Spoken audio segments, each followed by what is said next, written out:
Now the next important nutrient in our food is fat. Yes, fats are also called as energy giving food. See, basically fats provide more energy than carbohydrates. Yes, we all know that carbohydrates provide energy, but fats provide us more energy than carbohydrate, but they are not required in that much amount. Okay, like we require carbohydrate every day in every meal, but fats are not required in every meal, and they are required by our body in small amount. Okay, so basically fat are what do fat do? They keep our body warm. Okay, they form a layer on our vital organs. Okay, in order to keep them safe. Yes, they act like a cushion. Okay, they form a cushion in front of our vital organs, our body organs, and they act like cushion. Yes, and the layer of fat in our body keeps us warm. Okay, it helps us in keeping us warm, especially during winters. Okay, now there are some food items I have to show you which contains fats. Okay, we all eat them, but not in very big quantity. Yes, we all include ghee in our diet. Yes or no?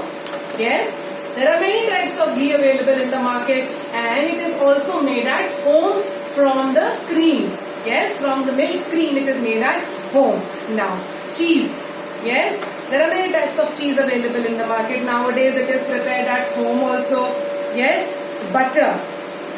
These are all what? What are we studying? These are all ingredients which have fats. Have you seen this? Amul butter, you must be having it at your home. Yes, I've taken out everything from my kitchen.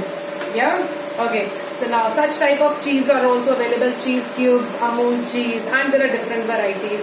And apart from these, there are nuts. Yes, these nuts and all, they also give you lot of fats. We should eat them, we should take them in the diet, but in small quantity, because excess of fat may create extra fat in your body, and that may make you obese. Obese means fat. Yes, hefty. So that may make you obese and can cause lots of diseases. Can be the reason for lots of diseases. Okay, so fats are important, but not in large quantity. Okay, now the next is vitamins and minerals. Vitamins and minerals are basically protective food. They protect us against diseases. They are also required by our body in good quantity. Okay, basically what are the sources of vitamins and minerals? Actually the fruits and the vegetables. Yes, basically the green leafy vegetables and fruits, they are the sources of vitamins and minerals. Now what do? They actually help us to fight against diseases. Like vitamin D, there are types of vitamin. Vitamin A, vitamin B, vitamin C, vitamin D, vitamin E, vitamin K. Yes, and there are subtypes also that you are going to learn in your later classes. But see, suppose vitamin D, okay, that helps to make your bones strong. Vitamin C helps to make your gums strong, okay, and helps you fight against diseases. Same way, minerals like iodine, which is present in the salt which we eat, help us to prevent goiter. Goiter is a disease in which this part of our neck swells up. Okay, minerals like calcium is required by our body to make our teeth and our bones strong. We also require potassium, magnesium, phosphorus in our diet, but sodium, okay, but that is required in small quantity, and we get it through different things. Okay, like salt gives us iodine, it also gives us sodium. Yes, milk gives us calcium, curd gives us calcium. Okay, now quickly I am going to show you few things which give us vitamins and minerals.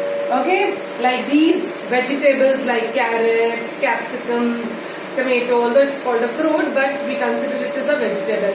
Cabbage is a leafy vegetable, and other green leafy vegetables like spinach, okay, and other flowery vegetables like cauliflower, broccoli, other things, okay. All the other vegetables and fruits, they give you calcium and they give you vitamins and minerals which are required by our body. Yes, so taking vitamins and minerals in your diet is also very, very important.